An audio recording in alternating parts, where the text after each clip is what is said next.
बोले शिव शंकर भगवान की जय। सावन मास महात्म का 7वां अध्याय। मंगलवार की व्रत कथा। भगवान सदाशिव ने श्री सनत कुमार से कहा, अब मैं मंगलवार के व्रत का महात्म्य सुनाऊंगा, ध्यान पूर्वक सुनो। इस व्रत के करने से वैधव्य का नाश होता है।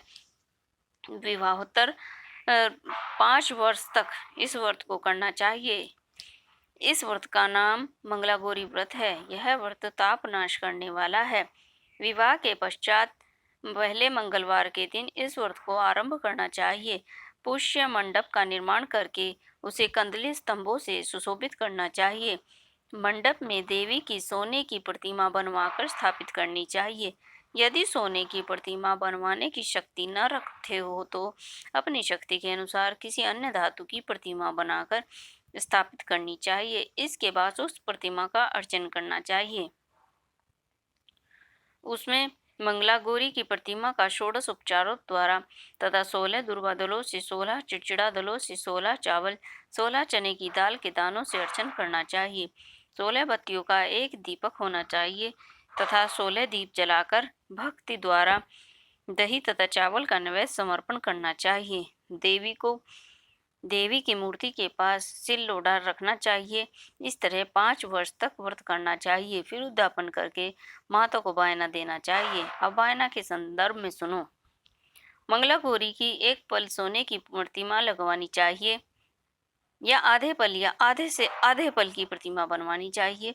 अपनी शक्ति के अनुसार सोने अथवा चांदी के घड़े को चावलों से भरना चाहिए। उस घड़े के ऊपर पहनने के कपड़े, चोली रखना चाहिए। देवी के नजदीक, जैसे कि ऊपर भी कह दिया है, सिल लोढ़ा रखना चाहिए। यह सिल लोढ़ा चांदी का होना चाहिए। इस प्रकार माता के लिए वायना देना चाहिए। फिर 16 सुहागन ब्राह्मणियों को भोजन करवाएं। हे सनत कुमार, इस प्रकार व्रत करने से 7 जन्म तक अटल सौभाग्य तथा पुत्र पौत्र संपत्ति आदि अपने आप प्राप्त हो जाया करती है। हे सनत कुमार जी ने भगवान सदाशिव से पूछा, प्रभु, इस व्रत को पहले पहल किसने किया और उसके किस प्रकार करने से किस फल की प्राप्ति हुई थी? कृपा करके मुझे इस व्रत के संबंध में आप बतलाएं, जिससे इस व्रत में मेरी श्रद्धा हो जाए। भगवान श्री सदाशिव ने कहा, सनत कुमार, प्राचीन काल में कुरुदेश में श्रुत कीर्ति नाम एक राजा शास्त्र ज्ञाता, कीर्तिमान तथा शत्रु रहित था। वह 64 कलाओं में निपुण था। 64 कलाओं में निपुण था वह, और धनुर्विद्या में भी निपुण था। उसके यहाँ संसार की सारी वस्तुएं थी। किसी भी वस्तु की कोई कमी न थी। कमी तो थी, लेकिन एक संतान प्राप्ति के लिए वह दिन रात यत्न करता रहता था। उसने संतान के लिए देवी की आराधना भी की। एक दिन रात यत्न करता रहता था। उसने संतान के लिए देवी की आराधना भी की। एक दिन देवी ने उसकी आराधना से प्रसन्न होकर उसे साक्षात दर्शन दिए और कहा, हे श्रुतकीर्ति, वर मांगो। राजा श्रुतकीर्ति ने कहा, माँ, यदि आप मुझ पर प्रसन्न हैं तो मुझे एक पुत्र दे। आपकी कृपा से मेरे यहाँ धन धान्य किसी चीज की भी कमी नहीं है। बस एक पुत्र सुख छोड़कर मेरे यहाँ सब आनंद है। राजा के ऐसे वचन सुनकर देवी मुस्कुराई और उसने राजा से कहा, तुमने एक दुर्लभ वस्तु की याचना की है, फिर भी तुमको पुत्र अवश्य दूंगी। लेकिन तुम मेरी बात को ध्यान देकर सुनो।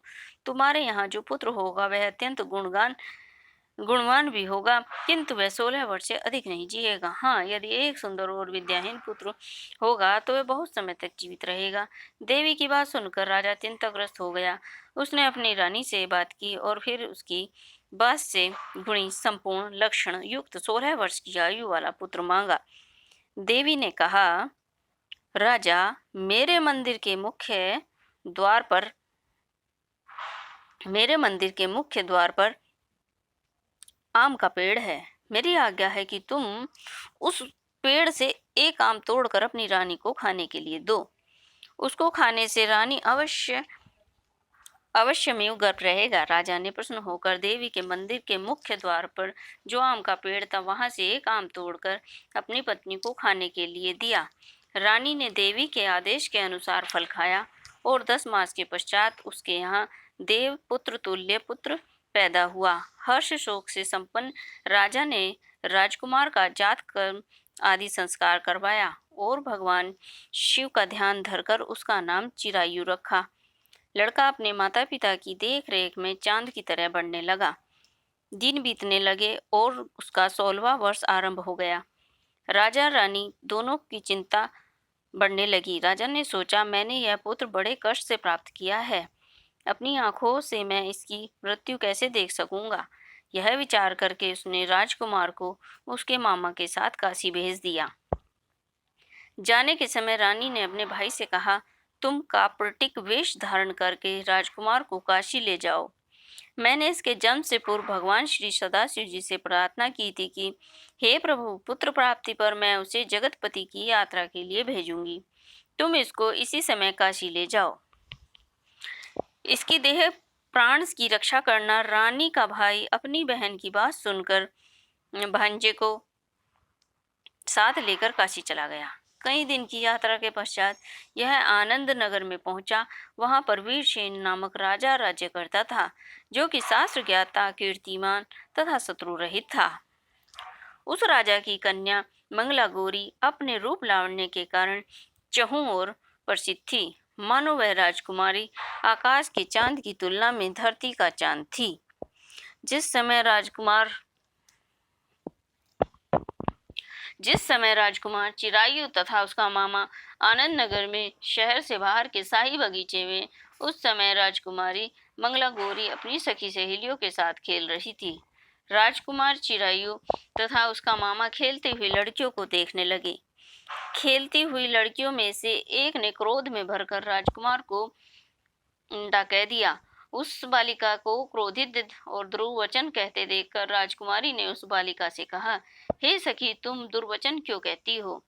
मेरे संग अयोग्य वाणी बोलने वाली कोई भी स्त्री नहीं है। देखो, मंगला गौरी के प्रसाद एवं मंगल गौरी व्रत के प्रभाव से मेरे हाथ से विवाह हो जाने पर यदि वह थोड़ी आयु वाला है तो भी चिरायु हो जाएगा।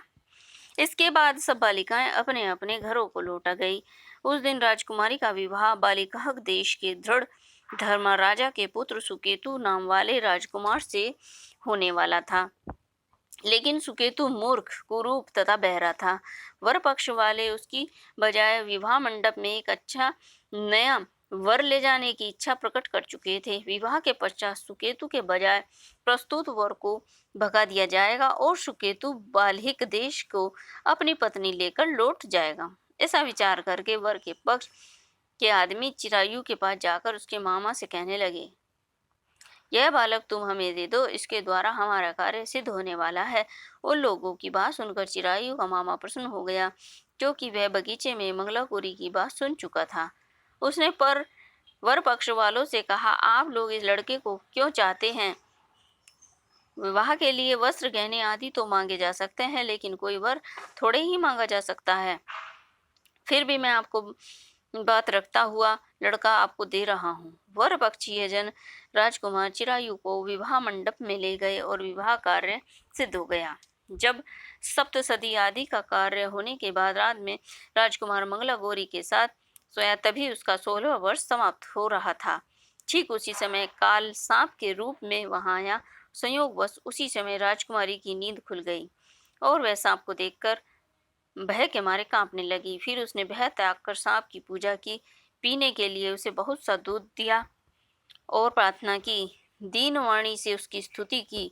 मंगला गौरी ने कहा, मैं उत्तम व्रत करूंगी, मेरे पति देव जीवित हो जाएं और चिरंजीवी हों। देखते ही देखते सांप कमंडल में प्रवेश कर गया। अपनी कूच की चोली से राजकुमारी ने कमंडल का मुख बांध दिया। उस समय राजकुमार अपने शरीर के अंगों को ऐंठते हुए जाकर उठकर बैठ गया।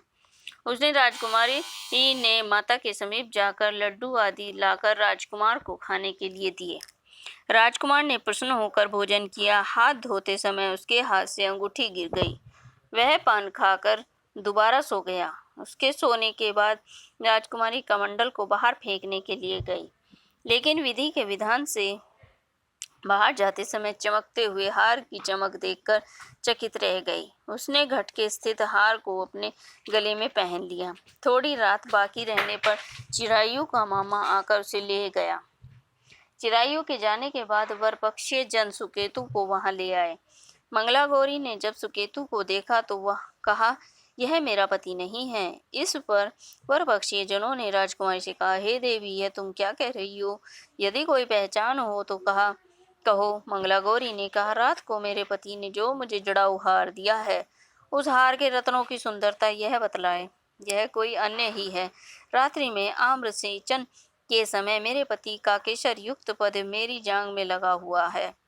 सब लोग उसे देखो। रात के समय मेरे और मेरे पति के चन लगा हुआ है।